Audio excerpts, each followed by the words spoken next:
All right, everybody, so we're in the kitchen. So when we were originally looking at this house, deciding if we should flip it or not, or wholesale it, we looked at this kitchen part and we're like, this is an older kitchen. It's got a kind of a weird island with a sink on it. And a lot of the guys were like, oh, we should try, just trash this thing and just leave it open.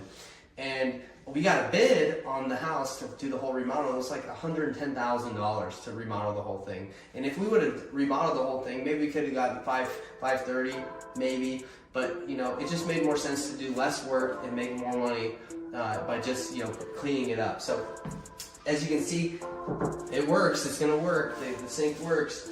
The cabinets are fine. The person that buys it, that's moving in as a family, wants to do all this, they can, but this is move-in ready and it's gonna work for somebody. So that's why we did that. We just didn't touch it because it just didn't make sense.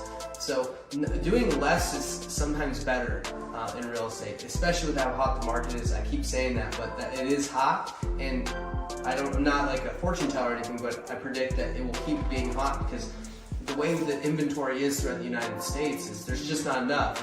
There's not going to be an influx of a ton of homes hitting the market that makes the prices go down. So that's just my thought. That's why we're wholesaling and fixing flipping a lot more than wholesaling. We still do both, but we're fixing and flipping and wholesaling more.